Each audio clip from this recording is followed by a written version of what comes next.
नमस्कार। कश्मीर से फिर बुरी खबर आई है। आप सब जानते हैं, एक नौजवान कश्मीरी पंडित जो वहां सरकारी कर्मचारी था, उसकी हत्या कर दी गई। उसके थोड़े समय बाद रियाज भट्ट नाम के एक व्यक्ति की, जो वहां एसपीओ था, स्पेशल प्रोटेक्शन के लिए जिनको रखा गया है, एसपीओ बहुत मामूली तनख्वाह पे काम करते हैं और जिंदगी हमेशा रिस्क पे होती है, उसकी हत्या हो गई और एक बार फिर से कश्मीर चर्चा में आ गया। दुखद बात यह है कि कश्मीर हमेशा तभी चर्चा में आता है जब वहां कोई हत्या होती है, जब वहां कोई आतंकवादी घटना होती है, कोई बुरी घटना होती है, तभी कश्मीर चर्चा में आता है। शायद हमने कश्मीर को कुछ ऐसा बना लिया है या अपने दिमाग में कश्मीर की एक ऐसी छवि बिठा ली है कि कश्मीर सुनते ही हमारे दिमाग में आतंकवाद, खून खच्चर, बाकी सारी चीजें आती हैं या तो फिर टूरिस्ट प्लेसेस आते हैं। इससे ज्यादा कश्मीर हमारी सामूहिक स्मृति में, हमारी समझ में, हमारे परसेप्शन में जगह नहीं रखता है। अगर आप देखेंगे तो पिछले 2 साल से लगातार वहां पर कश्मीर में नागरिक हत्याएं दोबारा शुरू हो गई हैं। इसमें कई सारे कश्मीरी पंडितों की भी हत्याएं हुई हैं, ढेर सारे कश्मीरी मुसलमानों की हत्याएं हुई हैं और लगातार ये घटनाएं बढ़ती चली जा रही हैं। अभी कुछ महीने पहले आपको याद होगा कि श्रीनगर में माखनलाल बिंद्रू नाम के एक दवा व्यवसायी थे, उनकी हत्या हो गई थी। उसके तुरंत बाद 2 शिक्षकों की हत्या हुई थी। पंचों की हत्याओं की कई खबरें हमने सुनी। आपको याद होगा कि साउथ कश्मीर में कांग्रेस का एक कश्मीरी पंडित पंच था, उसकी हत्या हुई थी। मैंने इसके पहले भी न्यूज क्लिक में एक लंबा आर्टिकल लिखा था, एक क्या बल्कि मुझे लगता है 2-3 लंबे आर्टिकल लिखे थे। डिस्क्रिप्शन में सबका जिक्र मैं कर दूंगा, डिस्क्रिप्शन में सबके लिंक मैं दे दूंगा, जिसमें यह समझने की कोशिश की थी कि आखिर कश्मीर में दोबारा यह हत्याएं क्यों शुरू हो गई। लेकिन देखिए हो क्या रहा है। दक्षिणपंथी लोग जो कश्मीर फाइल्स के समर्थन में बड़ा उछल कूद मचा रहे थे, वो या तो इस हत्या पर चुप है, या तो उनके बयान ही नहीं आए हैं, और या फिर वो इसके सहारे हिंदू मुसलमान का खेल करने की बस कोशिश कर रहे हैं। इस बात पर उनका ध्यान जाता ही नहीं है कि अगर राहुल भट्ट की हत्या हुई तो उसके तुरंत बाद रियाज भट्ट की भी हत्या हुई है। वो ये समझ ही नहीं पा रहे, या मैं यूं कहूंगा कि वो समझना ही नहीं चाहते कि कश्मीर जो नर्क बना है, कश्मीर में जो दोबारा हत्याओं का दौर शुरू हुआ है, उससे कोई भी सेफ नहीं है। पंचों की हत्याएं हमने देखी, आप डिटेल्स में पढ़िएगा, सब्सक्रिप्शन में मैंने दिया है कि कितने ही मुसलमान पंचों की हत्या हो गई। ये क्यों हो रहा है, इसको समझना जरूरी है। 90 के दशक के बाद आप देखते हैं कि 2014 के पहले तक, बल्कि मैं कहूंगा 2015 में, जब 15-16 में जब बुरहान वानी पकड़ा गया और उसको मारा गया, उसके बाद से ही कश्मीर वैली में कुछ भी शांत नहीं है। ये जो हत्या हुई है कश्मीरी पंडित राहुल भट्ट की, थोड़ा सा मैं इसके बारे में बता दूं, फिर आगे बढ़ता हूं। जो लोग कश्मीर से परिचित हैं या कश्मीर गए हैं, वो जानते हैं कि कश्मीर में मनमोहन सिंह के जमाने में प्रधानमंत्री सहायता पैकेज दिया गया था, प्रधानमंत्री राहत पैकेज दिया गया था, जिसमें कश्मीरी पंडितों को कश्मीर वापस ले जाने के लिए वहां पर नौकरियों का प्रबंध किया गया था, रहने के लिए उनकी कॉलोनी बनी थी। ये जिस कॉलोनी में राहुल भट्ट रहते थे वो बडगाम में वो कॉलोनी है। श्रीनगर से बडगाम जाते समय रास्ते में पड़ती है वो कॉलोनी। मैं खुद उस कॉलोनी में कई बार गया हूं, कई लोगों का इंटरव्यू किया है। जिन लोगों ने भी मेरी किताब कश्मीर और कश्मीरी पंडित पढ़ी होगी, उन लोगों ने ये देखा होगा, उसमें मैंने फोटो भी दिया हुआ है उस कॉलोनी का। उस कॉलोनी के कई लोगों का मैंने इंटरव्यू किया हुआ है, उनकी भी तस्वीरें हैं और डिटेल्स भी हैं। तो उस कॉलोनी में कश्मीरी पंडित रह रहे थे और कश्मीर के विभिन्न भागों में नौकरियां कर रहे थे। राहुल भट्ट भी उन्हीं पंडितों में से था जो वापस लौट कर आया था, नौकरी कर रहा था, शांति से अपना जीवन गुजार रहा था।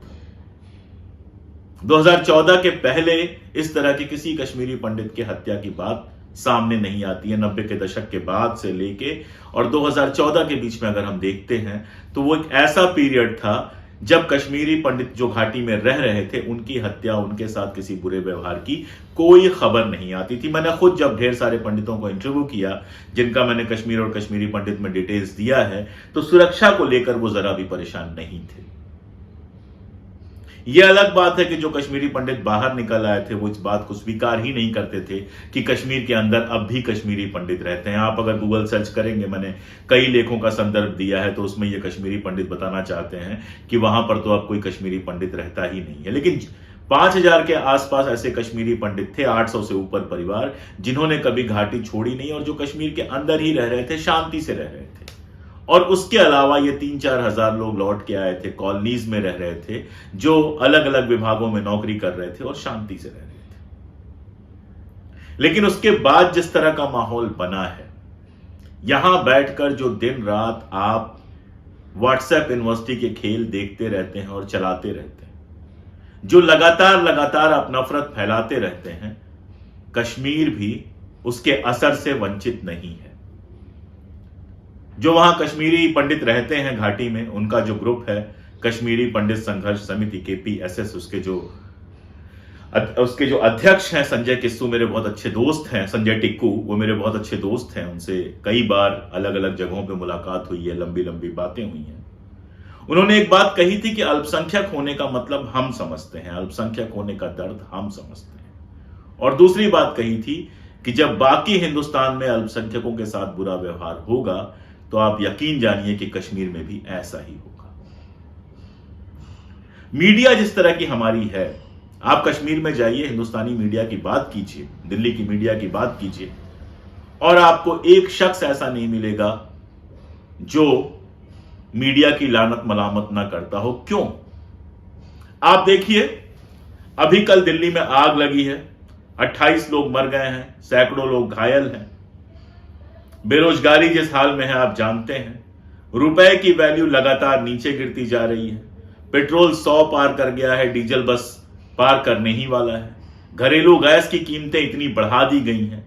लेकिन आप हमारे टीवी चैनल्स को देखिए, वहां पे खबर क्या आएगी? वहां पे खबर आएगी फलाने हनुमान चालीसा पढ़ा, फलाने नमाज पढ़ी, ताजमहल मंदिर है, लाल किला मंदिर है, फलाना मस्जिद है, ज्ञानव्यापी ये है वो है। दिन रात सिर्फ और सिर्फ हिंदू मुसलमान के बीच में नफरत फैलाने में हमारा मीडिया लगा है। आपको क्या लगता है कश्मीर में बैठे लोग ये मीडिया नहीं देखते हैं? आपको क्या लगता है कि इसका असर जो है कश्मीरी लड़कों को बरगलाने में जो पाकिस्तान समर्थित या पाकिस्तान सपोर्टेड आतंकवादी संगठन है वो नहीं करते हैं? क्या आसान नहीं हो जाता है उनके लिए अपने लड़कों को यह कह के बरगलाना कि देखो जहां हिंदू बहुमत में है वहां मुसलमानों के साथ क्या व्यवहार कर रहे हैं?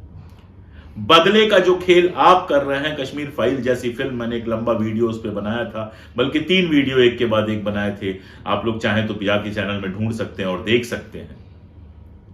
कश्मीर फाइल जैसी फिल्म क्या करती है? दरअसल वो पूरे देश में धार्मिक ध्रुवीकरण का माहौल पैदा करती है, हिंदुओं और मुसलमानों के बीच में और ज्यादा नफरत पैदा करने की कोशिश करती है।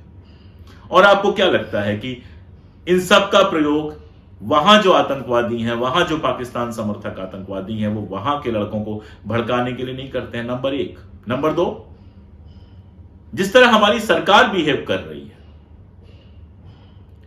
आप उसको देखिए। कश्मीर को तमाशा बना के रख दिया गया, आतंकवाद को तमाशा बना के रख दिया गया।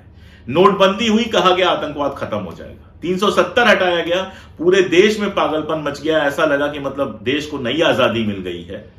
ऐसे ऐसे लोग थे जो कह रहे थे कि अब कश्मीर जाना आसान हो जाएगा। भाई 370 हटने के पहले भी कई बार मैं कश्मीर गया हूं, मुझे तो कश्मीर जाने में कोई दिक्कत नहीं है, किसी को कश्मीर जाने में कोई दिक्कत नहीं होती।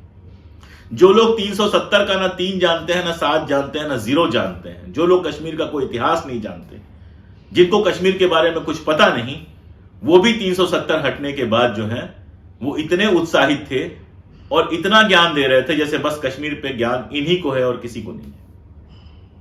ये खत्म हो जाएगा, वो खत्म हो जाएगा, ऐसा हो जाएगा, वैसा हो जाएगा। क्या हुआ? कुछ नहीं हुआ। ना तो यहां के लोग वहां जाके जमीन खरीद पा रहे हैं, ना वहां के लोग चैन से रह पा रहे हैं, ना कश्मीरी पंडितों की वापसी के लिए कोई रास्ता खुला। हुआ तो उल्टा, जो कश्मीरी पंडित चैन से वहां पे रह रहे थे उनकी जान पे आफत बनाई। इन घटनाओं के बाद कौन सा कश्मीरी पंडित कश्मीर लौटने के लिए सोचेगा? बल्कि उल्टा मेरे कई सारे दोस्त हैं जिनसे लगातार मेरी बात होती है, कई सारे परिवार ये प्लान कर रहे हैं कि धीरे धीरे वहां से शिफ्ट हुआ जाए, क्योंकि कश्मीर रहने लायक नहीं बचा है। हमेशा पुलिस, गोली, बंदूक, यही सारी बातें करने से दुनिया में कहीं कोई समस्या हल नहीं हुई है। जहां भी इस तरह की समस्या रही है उसका इतिहास उठाकर देख लीजिए, चाहे आयरलैंड का, चाहे कहीं का। अभी हाल का एग्जाम्पल श्रीलंका का है।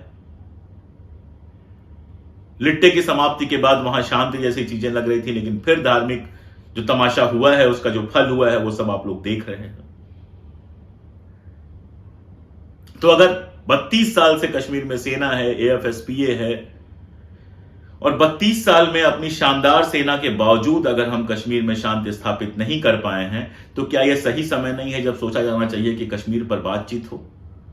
वाजपेयी जी के समय बातचीत हुई थी। आज भाजपा के लोग मनमोहन सिंह और यासीन मलिक का फोटो दिखा रहे हैं।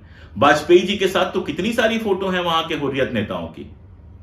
आडवाणी जी ने तो गृह मंत्रालय में अपने दफ्तर में बुलाया था हुर्रियत के नेताओं को और उनके साथ फोटो खिंचाया था। और यह करना पड़ेगा।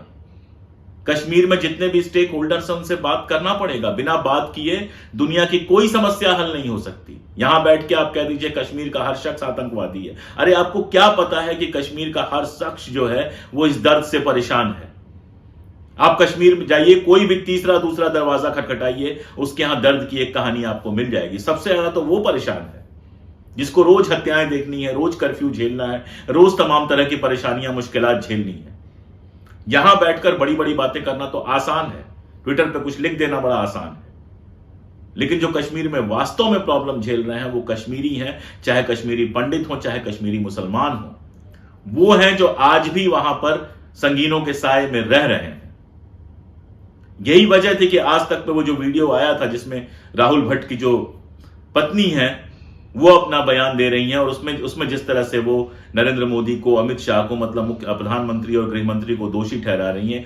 30 सेकंड देख के वो वीडियो देख लीजिए, उसके बाद मैं आगे बात करता हूं। नरेंद्र मोदी भी हमारा नहीं देख रहा है, वो नहीं हमारा सोच रहा है, वो अपनी सियासत चला रहा है। बना रही है, बलि का बकरा बना रही है उधर, वो कुछ नहीं सोच रही है, ना सेफ्टी का ना कुछ। वो वहाँ पे बलि के बकरे हैं सारे, जाके काटेंगे ही उनको। प्रधानमंत्री नरेंद्र मोदी और गृह मंत्री अमित शाह अगर इस समय आपको देख रहे हो, सुन रहे हो, क्या कहेंगे आप? अमित शाह क्या बोलेगा? अमित शाह को है ही नहीं बटोगा, वो तो सीधा ही बोलता है कि जैसे। क्या कह रही हैं वो? क्यों दोष दे रही हैं प्रधानमंत्री और गृह मंत्री को? कश्मीर की सरकारों को हमेशा दोष दिया गया, कभी फारूक अब्दुल्ला पे तंज, कभी किसी पे तंज, लेकिन इस समय तो अगस्त 2019 के बाद से ही केंद्र और राज्य दोनों पर पूरी तरह से भाजपा का कब्जा है। राज्य में उसके राज्यपाल हैं, केंद्र में उसके प्रधानमंत्री, गृह मंत्री हैं, पूर्ण बहुमत है, सेना पर अधिकार है, हर चीज पर अधिकार है। फिर इस तरह की घटनाएं क्यों सामने आ रही हैं? हर चीज के लिए नेहरू से लेके और बाकी सबको जिम्मेदार ठहराने वाले लोग सामने आके क्यों नहीं कहते हैं कि इन हत्याओं के लिए वो जिम्मेदार हैं? क्यों नहीं ये स्वीकार करते हैं कि उनकी नीति कश्मीर में बुरी तरह से असफल हो गई है? कश्मीर में नागरिकों की हत्याओं का वैसा दौर फिर से दिख रहा है जैसा 90 में हुआ करता था, जिसमें जो भी भारत समर्थक लगता था उसकी हत्या कर दी जाती थी, सरकारी कर्मचारियों की हत्या कर दी जाती थी। मैंने बताया है कि मुसलमानों की भी और हिंदुओं की भी। वैसा ही दौर लौटता हुआ दिख रहा है। सारे खैरखा जो कश्मीर फाइल्स पे आंसू बहा रहे थे, वो सब घड़ियाली आंसू बहाने वाले चुप हैं। कोई इस पर बात नहीं कर रहा है। क्यों? क्योंकि जब बात करेगा तो ये कलई खुलेगी कि जिस सरकार की इतनी तारीफें वो कर रहे हैं, जिस सरकार के बारे में ऐसा कह रहे हैं कि उन्होंने कश्मीर समस्या जैसे हल कर दी, उस सरकार के आने के बाद 2016 से लेके और 2022 तक पिछले 6-7 सालों में जबरदस्त नागरिक हत्याएं हुई हैं, और कश्मीरी पंडितों के हत्याओं का दौर ऐसा लगता है कि वापस लौट आया है। बहुत सीधी सी बात है दोस्तों, बड़ी बड़ी बातें करना, बंदूक हथियार की बात करना हमेशा बहुत आसान होता है, लेकिन दुनिया में इस तरह की समस्याएं सिर्फ और सिर्फ बातचीत से सुलझ सकती हैं। कश्मीरी पंडित घाटी में वापस तभी जा सकते हैं जब वहां शांति स्थापित हो, और शांति वहां तभी स्थापित हो सकती है जब स्थानीय जनता और उसके प्रतिनिधियों को यह विश्वास दिलाया जाए कि हिंदुस्तान के साथ आपका वर्तमान और आपका मुस्तकबिल, आपका भविष्य सुरक्षित है। उन्हें यह एहसास दिलाया जाए कि जैसे बाकी हिंदुस्तान के नागरिक हैं वैसे ही आप भी हमारे लिए नागरिक हो। उन्हें यह भरोसा दिलाया जाए कि हमारे संविधान में जो धर्मनिरपेक्षता की बात की गई है वो सिर्फ बात नहीं है, उसे जमीन पर उतारा जाएगा। जब वो जमीन पर था तो कश्मीर में शांति थी, जब वो जमीन में फिर उतरेगा तो कश्मीर में शांति होगी। जब हम ये भरोसा दिला पाएंगे कि हिंदुस्तान के भीतर, हिंदुस्तान के साथ उनका मुस्तकबिल सुरक्षित है, जब हम ये भरोसा दिला पाएंगे कि सेना सीमाओं की रक्षा करने के लिए है, जनता के साथ डील करने के लिए नहीं है, जब हम उन्हें भरोसा दिला पाएंगे कि वहां पर वैसे ही लोकतंत्र स्थापित होगा जैसे बाकी देश में है, उनकी आशाएं आकांक्षाएं वैसे ही पूरी की जाएंगी जैसी बाकी देश में है, तभी जाकर वहां शांति हो पाएगी और तभी कश्मीरी पंडित लौट पाएंगे। लेकिन हो तो उल्टा रहा है। डिलिमिटेशन की पूरी कहानी, जिसमें अधिक जनसंख्या के बावजूद कश्मीर पर जम्मू को डोमिनेट कराने की कोशिश की जा रही है, उस पर मैं अलग से बात करूंगा। डिलिमिटेशन पे मैं डिटेल में बात करूंगा। 2-3 दिन में उसके भीतर मैं वीडियो लेके आपके सामने आऊंगा। ये सब जो किया जा रहा है, जो व्हाट्सएप का खेल किया जा रहा है, जो मीडिया पे दिन रात तमाशा किया जा रहा है, हमारे बड़े बड़े नेता जो बयान दे रहे हैं कश्मीर फाइल्स के बाद, जिस तरह से नफरत फैलाई गई है, वो सब असल में जिम्मेदार है राहुल भट्ट की और रियाज भट्ट, दोनों की हत्या के लिए। दोनों इस देश के नागरिक थे, दोनों नौजवान थे जिनके सामने उनका भविष्य था। हमने दोनों से उनका भविष्य छीन लिया, दोनों परिवारों से उनके लाल छीन लिए। और जिन लोगों ने ये छीना है वो देश के भले का कितना भी दावा करें, लेकिन वो देश को एक बदतर हालात में लेके जा रहे हैं। तो दोस्तों, इतनी बात मुझे कहनी थी आपसे कि कश्मीर पर बात करते हुए, कश्मीर को समझते हुए थोड़ा सा धीरज रखिए, थोड़ा शांति रखिए। उसको सीधे देश और देश के दोस्त और दुश्मन की बाइनरी में मत बांटिए, उसको सीधे देशभक्ति और देशद्रोहिता की बाइनरी में मत बांटिए। आपका यहां पर लिखा कहा और तमाशा जो आपका होता है, उसका असर कश्मीर में रहने वालों पर होता है, चाहे वो कश्मीरी मुसलमान हो, चाहे कश्मीरी पंडित हो। सरकार जब जो करेगी वो करेगी। जनता के तौर पे हम तो इतना कर सकते हैं कि उनके दर्द में शामिल हों, उनका मजाक उड़ाने की जगह हमेशा उनसे एक दुश्मनाना भाषा में बातचीत करने की जगह दोस्ताना भाषा में बातचीत करना शुरू करें। आज के लिए इतना ही। बहुत शुक्रिया। नमस्कार।